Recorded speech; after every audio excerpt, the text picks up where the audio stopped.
Well, greetings world and greetings SevenSpot. Today, we have a special presentation. It's virtual and socially distanced sevens. And today we're doing a broadcast from the United Kingdom.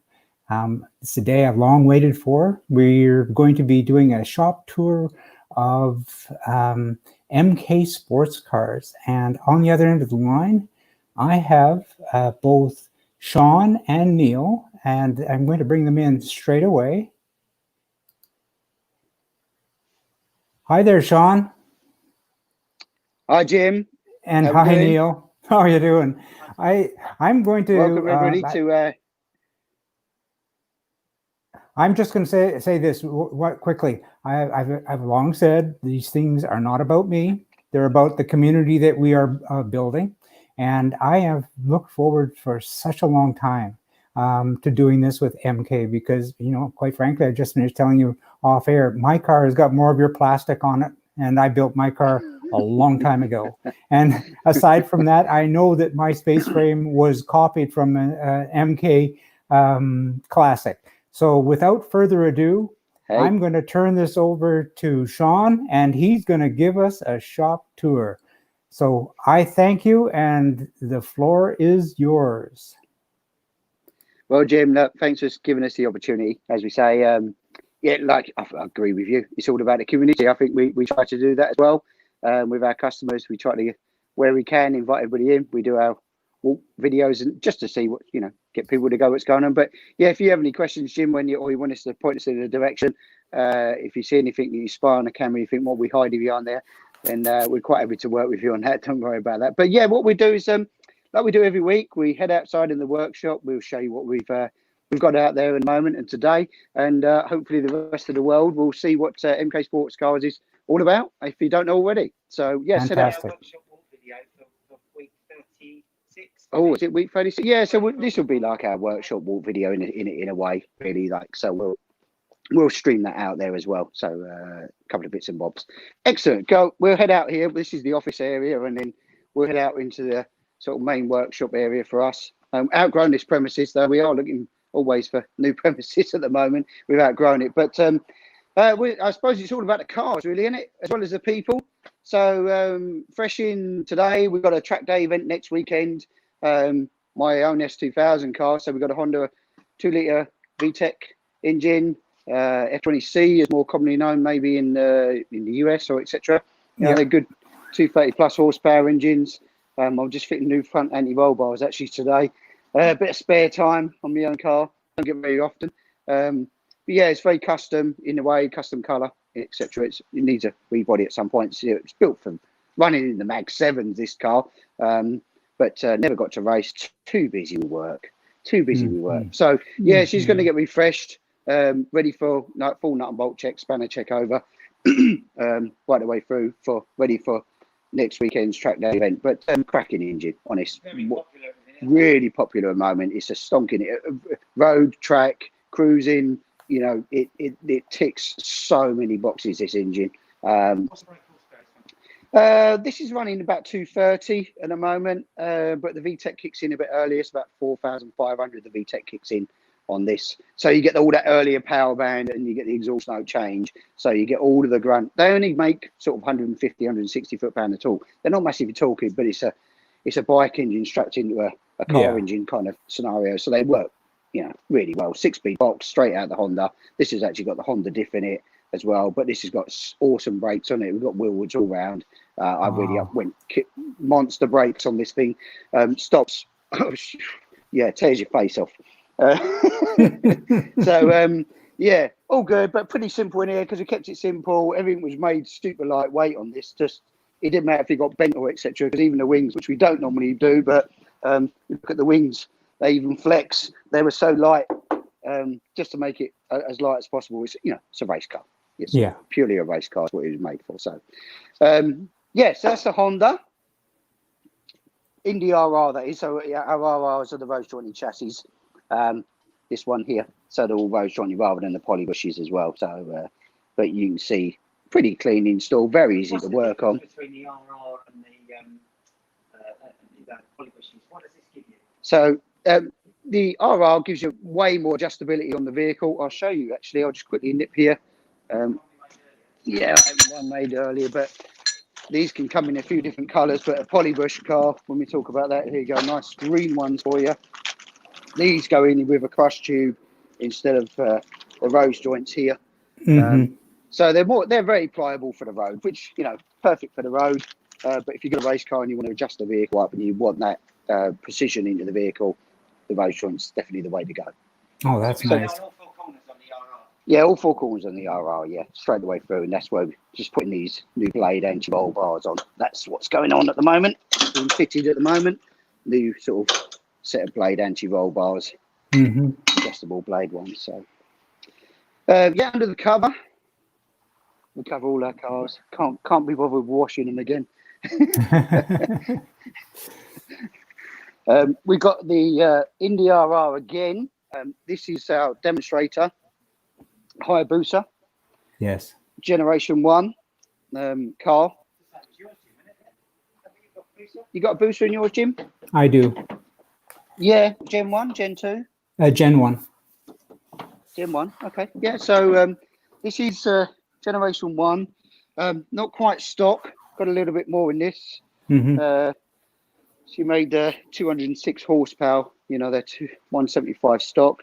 So Gen 1, we actually run a wet sump pan in this one with a baffle plate. It's a road car. They're fine on the road. Track, you really want to sort of go with the dry sump systems.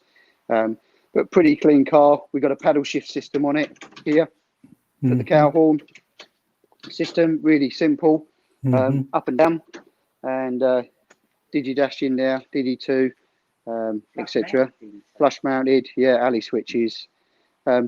Great fun car. Very light, 475 kilos. Not heavy, which is where you want to be with these cars, isn't it? I suppose at the end of the day. But yeah, you can do Gen 1s. We do Gen 1s, Gen 2s, and pretty much all bike engines, to be honest with you. What you're looking at is an idea of an example. Everybody has their own idea. A booster's being very common. Getting harder to get hold of, though, you know. Yes. With changes. Not producing the boosters anymore, but yeah, but here's another one. So orange. Yeah. But this is Generation 2. We just finished this car. We're doing some testing on it. So we've got Gen 2. Yep. Yeah, so new bonnet scoop, which you may have seen, Jim. It's different to the classic style of earlier years. Here we go. You can see the difference there. Yeah. Straight away. Yeah. Gives you more room, bit more cooling, bit more purposeful as well. That's the SX bonnet, as we call it. So yeah, this is Gen 2 RR again. So this is purely a race car again. It's going at France. Pretty much buttoned up now. Took the bulkhead out because we're just doing the final testing on the flat shifter, quick shifter system on this. But we was running it all up to temperature yesterday. Again, we've got the double blade anti-roll bar, billet pedal box in here on this one. You've got that in there, and it's got stock instrumentation, but fully carboned up. This car, carbon seats, carbon interior, carbon dash. Yeah, it's carbon aero screen, carbon front wings, carbon rear wings. Yeah, she's carbon effect boot cover. Ford based these are. So the Honda, the yellow car, the Busa, and the orange car, all Ford based. Sierra, but we make a lot of the components new now. Sierra and Colt. So all the front billet uprights, they're all made. They're not an aftermarket donor part anymore. The only donor part on these cars now is the differential. Everything else is new. We don't go with the donors on these anymore. It's not worth it. They're trying to find the Sierra parts is again getting harder to find. So we've moved away to develop our own products behind that, whether it be mainly billet stuff, to be honest with you. So yeah, different cages. Got a 38mm cage, external bars. Got an external cage on that one as well, and then just a standard X-brace roll bar on that one. So it gives you sort of 3 different options there that we do. Don't have to have side impact bars, but you know, a lot of people like them if they're a track car. So it gives you sort of some indication. Oh yeah, carbon silencer. Like a bit of carbon, don't we, Jim? You like a bit of carbon? Lots of carbon. Right, what's under here? Yeah.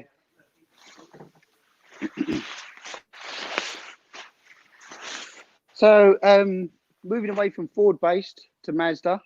Yes. So here we have our, you've probably seen it, be out in magazines, I think next month with Kit Car magazine.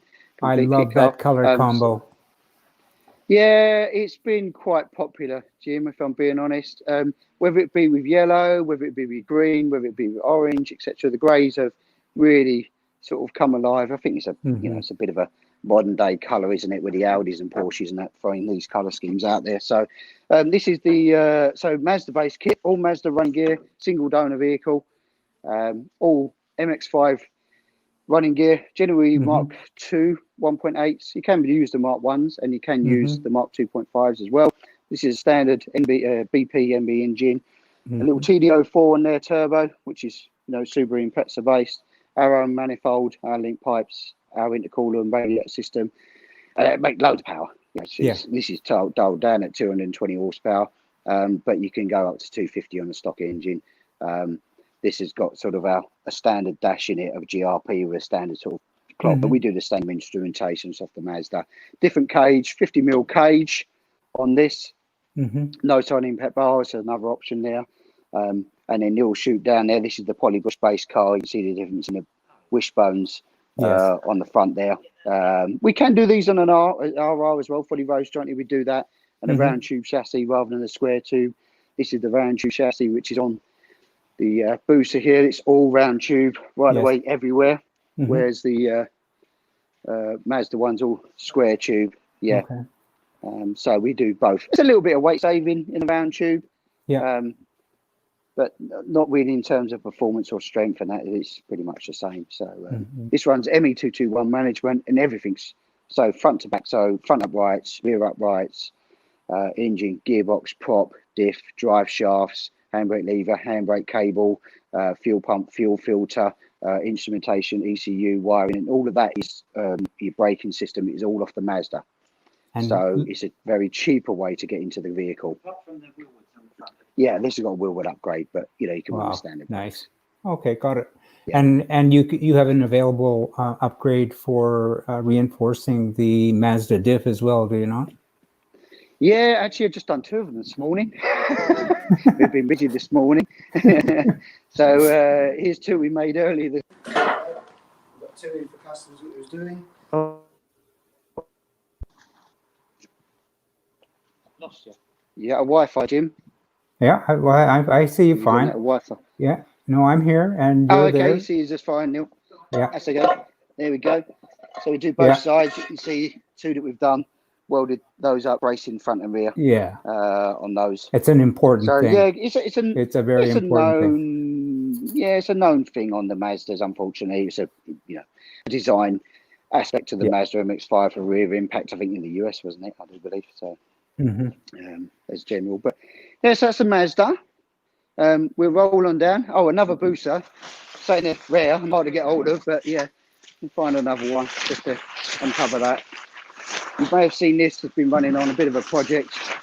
Well, it had an R1 5EY in here previously, and now it's going off the dyno the 9th at RLM to be tuned. This running the Hayabusa Turbo. Generation 1, fully forged engine. So you've got a billet plenum, different intercooler, different radiator setup on it. We made all custom cradles, reinforced all the chassis. It's got chassis bracing everywhere. It's running full flat shifter system, electronic paddle shift on it. Yeah, it's got quite a few trick bits. It's all dry sumped, runs an SPD dry sump system. Yeah, so it's well, we run that on the orange car as well, all the SPD dry sumps, probably the best on the market. He's got Tillit B60, he's got an AIM dashboard in here, carbon pre-peg dash, massive slicks on it now. We're just 533 kilos it weighed, Jim. Wow. And look at the size of the radiator. It's huge. That's the intercooler, yeah, very large intercooler. We've got an oil cooler at the front with a scoop here and everything set up at the back for the big radiator. Very large cage car. Yeah, radiator at the front and a big 25-row oil cooler behind that. Different fans set up in there as well. Yeah, it's clean, tidy. You know, it's he's had a rocker cover. It's been sort of carbon dips and stuff like that. We custom made exhaust system that he wanted on there, etc. as well. But yeah, huge 240 slicks on the rear. To be honest, quite light. I think 513 kilos for a car that's capable of 500 horsepower. Wow. So yeah, it's going to wake you up in the morning, I think. I reckon. It'll get your attention. Yeah, I mean, even the stock ones, like, they're quick. Yes. You get into these turbo cars, we start to find new levels. New levels of concentration, because they really do get up there. They've not much lag, even like on the Mazda one, with the turbos you're using them, there's hardly any lag on that at all. You just nail it and it's gone. So these are the same sort of principle, really. Once they spool up, we'll hopefully run this for about 300 for a while with him. Phil's going to love that, I think, just on its own. But he's got the capability of 500, that engine. I don't think you'd ever need it, do you? No, I'm in awe. No. I'm sitting here just salivating, looking at that. It's yeah, beautiful. He's got all upright. Yeah, this was an Indy R polybush car, and then we put all rose jointed wishbones. He's got billet front uprights on this as well. Oh. So it is a very nice car. He's got new graphics. The Yamaha graphics will be going. Yeah. Obviously, he's got a new little trick number plate. I think he's got on there at the back now. And it's MK13 USA, isn't that? Well, MK Booster. So something like a little bit different, but again, carbon rings all round as well. So Wow. we have done a different fuel tank in here as well. We've made a new larger fuel tank system. It's all been braced. We've done all bracing in the rear as well on this, just to take the power, really. It's the point. Yeah, top and bottom cradles we made and fabricated for it all. That's just awesome. Yeah, we like to, throw a bit at it. So, and then under here, what we got under here? Something a bit of a rarity these days, a Dax Rush. Yes, I was just thinking about a Dax Rush this morning. Oh wow, yeah. Unfortunately, in fact, their business only used to be about half away from where we are now. But Dax, they sold it out to MAN, I think, years ago, and basically it's sort of faded away. Really tried the BMW car, but I don't think they've done with it much really over the last sort of 3 or 4 years. It's died off. We do a few bits for Dax. We make a few custom under Kit Car Direct umbrella. We've got some rear wing molds made. We make front wings, make some other bits and bobs for the Dax. So we do all the ball joints now. We've got all them made and all the bushes. So trying to help out the owners. At the end of the day, they've got quite a few out there, nice cars, but you struggle to get parts, don't you? So we've made like all the front ball joints and that, which we're custom made. So we've got all them made as well. So, but yeah, guess what engine's under here, Jim? The rarest one of all. Yeah, a Busa. Is it?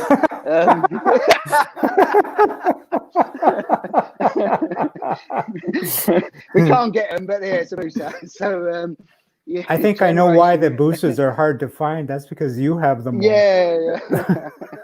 So right, this car has been bandied around for about God knows how many years now. We've got it in from somebody that I know of. Yeah. He's purchased it from somebody. It's had about 3 builders, I do believe, 3 previous owners who's tried to finish the project. It's got snapped up about a couple of months ago by a friend of a friend, shall we say. He's brought it to us now to finish it really for him. Gen 1 booster, again, stock. It's got a wet sump system. I don't know if it's baffled in there or not, because the car's really, it's been painted, believe it or not, it's not green, it's actually Lamborghini. It's got a metallic green. You can't really see it, but it's metallic. It's Lamborghini metallic. Yeah, it is a nice colour. It pops in the sun. But yeah, that's got to get ready for IVA so we can get it on the road for him. We've gone through quite a few bits on it now. Some of these fabricated a different roll cage, because I don't know if you remember, Daxes were very famous for their asymmetric roll bar single hoop. Yeah, but that was pretty much as good as a chocolate teapot, if I'm being honest. I don't know what they were made out of. They weren't going to do anything structurally for us, so we had a different sort of roll bar put on there. I think the previous owner. But yeah, stock gauges, stock interiors, all fiberglass. Sierra rear end. These are a DD on rear end. I don't know if you're familiar with them. They did RS cars earlier. We had a V8 one in a couple of weeks ago. This is a DD on one, Sierra based. Oh, okay. As well. So this is Labros, but you can obviously push in shafts as well. But it's a 7-inch diff rather than they've actually got a 7.5 stuff. But yeah, he's got a custom exhaust through the back here as well to make it a bit quieter as well. But again, all they're standard top mounted pedal box, but I think we might be upgrading their drive shaft or pop shaft on this, as we call it. But because they did this very weird, if Neil brings the camera around, sort of a finger affair which attached to the sprocket. So the original bike sprocket was in here, and it's like the bike sprocket, a load of teeth that go around it. You know, obviously things have moved on since then. We use a proper sprocket adapter. Yes. Yeah. So yeah, but no, stock brakes all round. But it'd be a tidy little car, it'd be a perfect little track wrecker. And I think you may put a small turbo on it once it's all sorted. He's on about talking about it. So yeah, he's a very good friend of mine who runs turbo stuff. So I think you might get a sniff on it. He had a turbo one many years ago. So nice car. So another MK here. Guess what engine's in this, Jim? Let me guess. No, you're wrong. It's close. It's the Suzuki based, but it's a Gixxer 1000. Finally, Oh, okay. different. Yeah. There you go. Yeah, hooray. So we've got a Gixxer 1000 K4. It's got a billet sump on it, but made good power actually. This is about 166 of the wheels, so it's been slightly tuned, I do believe, because that's way more than stock. It's a good engine. Nice little, good engine. K4's earlier ones, Revy. We're just going through this car. We're going to use it as a bit of a track thing, but it may even have a sale. I'm not sure what we're going to do with this. It's part of our staying weight, but he's got a quick shift change in it. We just put new alley oil cooler brackets on it and stuff. We're just going through the car like we do if we get a car in or etc. We go through the whole car to make sure they're right for if they go out for sale or they're going out of track. So we start stripping them down and just checking everything. So yeah, it looks a bit untidy because we stripped it down, but yeah, so all the interior is going out, etc. But that's what you got to do. You got to make sure they're safe and right before they hit. Either they hit a customer or hit the track. So we don't just buy them straight off the bat. So all the interiors come out here because we're just checking all the prop shaft and everything else, all breakdown, making sure it's all spot on. But yeah, Sierra based. But he's got these. I don't know if you see these, but these are Levante. Do you remember Levante, the Caterham Levante rear wings? Oh yes, I do. Do you remember? Do you know them? Yeah, that's a Caterham Levante. Okay. Oh yeah. Rear wing. Yeah, like a CSR style. Yeah, something a bit different that you don't see every day. Very large, wide aspect to the wing. They did a very rare car. I don't think Russell only made about a handful of them, didn't he? Russell say we did some stuff with him, didn't he? So not a huge amount. Still there, Jim? I'm here. Yeah, listening. Oh, wait, sorry, I went quiet. Yeah, this car we've been fetting around with. It was a track slag, shall we say, for somebody. It was a Z-Tech engine install that we've done for a customer. It needs way more work still at the moment, but that was a Z-Tech based car, Indy Classic, which is yours. Like you say, yours is based on, but full cage on that one as well, with side impact bars. But we're working through that car as well. Quite a bit to do on that project wise. And then we move on to a new build, which was our Indy RR bike engine, but not Suzuki. We got the 5-blade in here, so it's still CBR 1000 RR, the latest day mount. 2009 engine. The 2008s are known for cranks, so 2009 onwards is up to 2016 is probably the better engine of choice. We call it sky blue, but most people associate it as golf blue. So it's going for that sort of scheme. It's got carbon bits all over it as well, carbon silencer, carbon dashboard that we're putting in. This is going for IVA in a couple of weeks. We're just doing some final test fits and trials, and we strip it all down just to run it all up to temperatures. But these got all the secondary injectors like the Gen 2s. They make good power. I think the last one we did was 192 horsepower, very revvy, 14,000 RPM, very revvy engine. But same as the orange one, RR all round Sierra based car. This has got a custom roll cage on it as well, very different to the other ones. If you look at on the other two that here, we do a lot of cages, you can see, but very different roll cage on this one, external one with a double D hoop rather than the overhead bars as well. So something very different. Their customers' own sort of design really that they wanted. So yes, CXR wheels. We're very popular with CXR wheels. Compo motors, nice wheel. They suit caterings and these style of cars very well when we go 6 and 8s, 6 on the fronts, 8s on the rears.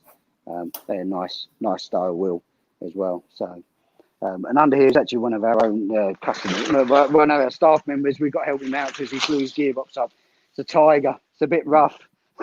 It's a bit rough. He bought this as a project, and we're just helping him out, get it back done. Gearbox done, blew on it, so we're going to help him out, get the new gearbox in, and he's got a little Z-Tech, which is there actually, little Z-Tech engine that's going back in for him. But one of our staff, God bless him. So we're just doing the rocker cover, stripping that down, and that'll be ready to jump back in there with a Type 9 and set of 40s on it. I think they make about 140, 160 horsepower, something like that once they're done. But type of supercar, so you don't know if you're familiar with Jim. Oh, yeah. They make the cars. Yeah, they're okay, but they run the whole DD on Sierra rear back end, which, things have moved on since then. So because you've got that whole massive DD on axle off the Sierra and their suspension and that, they're a bit not quite as sporty, shall we say. Perfect probably for the road, but not quite if you want to run it near a track. I agree. Advise you to do that. It's a quite a heavy lump of iron to stick in the back end. But it's a bit of a sorry state under there, bless him. Look. Yeah. Well, you're men at work. Men at work. Yeah, we're busy. We're always busy. So that's kind of the cars that we're up to at the moment. A few in. We had a Duratec one in as well, which has got to come back. It's up at our other workshop sorting it out. We've got a chassis here that's ready to go out to a customer. Two actually. So there's a chassis here. We've got one that stood up here, which is waiting for parts to go on, and then we've got one on the shelf over here. There's another kit. We're very busy with kits at the moment. Ordering's, I don't know what ordering deal is. What's ordering at the moment? Lead times at the moment. About 12 weeks. There you go. We've got another chassis here ready to go. Wow. This one's getting started. It's going to be a left-hand drive Mazda car. So, don't do a huge amount of left-hand drive cars, but this one will. It's going to go to France. Be a standard Mazda-based kit, but we're building that here. So over the next sort of 3 or 4 months anyway, you're going to see some builds going on. We've got 2 S2000s. I think we've got 2 Mazdas, an R1. That's all going to be kicking off in the next couple of weeks anyway, all factory build stuff. So you'll see them. Hopefully these cars, we've got a few here that are going to be out the door. This one will be gone in a couple of weeks. The Booster Turbo, the orange car will be gone in a couple of weeks. The Z-Tech car will be gone in a couple of weeks on the Tiger. So, and then those places get filled up ready for, and the DAX that we've gone as well, they'll get filled up ready to start our builds because the chassis are being made at the moment ready for the starting those projects. So, so if you want to get in the door, get your order in. No kidding. You guys are busy. I mean, I've been in contact with you, and I didn't think you were putting me off, but I mean, of course, we were all locked down with the COVID and couldn't do much, and now you guys are just rocking it. I am so happy for you. No, we try to keep customer service done as best we can. That's important to us as well. That's part of the whole scene. But like you say, we're enthusiasts. It's all about the cars, all about the people as well. So. A lot of our customers we know personally now. It's a nice community to be in, isn't it? Like SevenSpot is what you guys do. It's a nice community and everybody helps each other out. We're here with open doors as well. It's whether it's be a Tiger, whether it be a DAX, or whether it be an MK, or whether it be a Caterham, whether it be a Westfield. We work on them all. We've been doing it long enough to know most of them. So we're happy to support where we can. And then, like I say, if there's a part out there that ain't out there and we can do something for customers, we'll try and support it, especially with people like DAX, who've gone under. And you've got a lovely DAX sitting in your garage and you can't get parts for it. That'll be most frustrating, I'm sure. Well, where we can, that's what we're here for, That's where Kit Car Direct comes in. It's absolutely fabulous. Yeah, it does. Yeah. The whole ethos behind Kit Car Direct was try and support parts that ain't available. That was the whole point. That's where the business started. It didn't start because of any other reason other than that you couldn't find the damn parts. You want it? So it all got like, well, we'll do. Neil said, like, we do our own. Well, that was the They question. made their own. He did. So That was the question that been sitting on my mind for a very, very long time, is because I've been following MK before you guys were involved, and I loved MK. Sure. And I always wondered, why you guys made the leap from the parts area over to the manufacturing area. I'm so glad you did, because you brought the mark along beautifully. It's gorgeous, but it's an interesting transition. I'm curious to find out how you made that transition. Neil might take that one. Well, I'll take it from behind the camera here. Yeah. Basically, what we were doing in the beginning, we started off doing a lot of cater and restorations, and we struggled to find the right car. So in doing so, in buying MK, buying the jigs and the moulds and basically the project for MK, we resolved that situation about trying to find the right car to build, because we make stuff now from a pile of metal and from scratch. So that's basically one of the main reasons why we did it, and it went hand in hand with what we were doing as well at the time. So it wasn't like we had a massive change.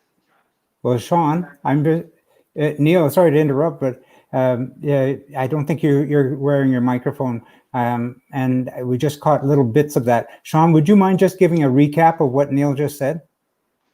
Yeah, I mean, the whole ethos behind it all was that, that it's fine. Well, we did catering restorations. That was where it all sort of spoiled and started from, doing that kind of thing, and then finding parts for our kit cars. And Neil started making parts because he couldn't find them, etc.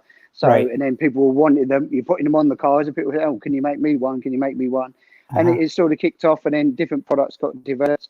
Then we sort of realised with Kit Car Direct that we wanted to make our own mark when the MK brand came available. Then we could start everything from scratch then, rather than doing the restorations. So why not just build a car from scratch? Rather than taking the car, stripping it down, put it all back together again, and then selling it on. It was better to then, hence the reason the Mazda RX-5 based car came along. It hit the ground in 2016, based on, I've been doing it over 20 odd years, sort of thing. It was kind of like, well, what's the next owner car? And it gave us that platform to be able to then redevelop and redesign the car, kind of the next owner car that's out there. And things will evolve from here, Jim. They're not going to stop here. The Mazda car will have its time.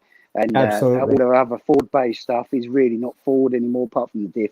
It's all our own billet stuff, and things will move on. We've got other projects in the pipeline. I'm sure there'll be, it's good. Other kit manufacturers are doing things as well. We want the community to keep going, and all the other kit manufacturers to follow suit, because that's what pushes you all along, isn't it? Really, at the end of the day, it drives each of you to try and to do more. So well, I what can I say? You guys, Neil and Sean, you have been God sent to us over at SevenSpot, because we've been waiting for this day for a very long time, and you were so kind to give us a lengthy shop tour. We're well into 30 some odd minutes now. So I'm sorry. Don't apologize. We love it. What I'm going to do though is I'm going to bring us both back into the picture so I can kind of say thank you and so long. So I'm going to bring me back.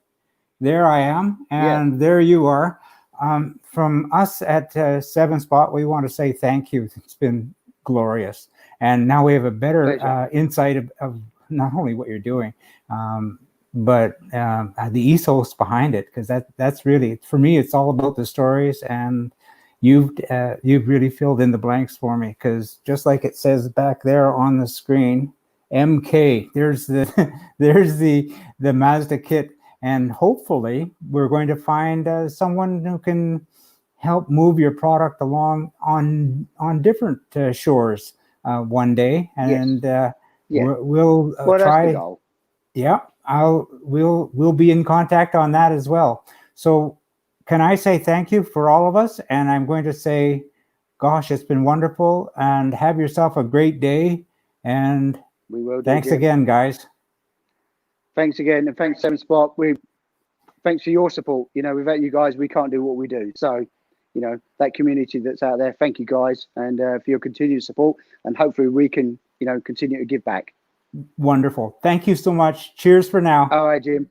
Thank you for your time. Take care. All right. Have a Cheers. good day. Bye, You dude. bet. Bye. Signing off.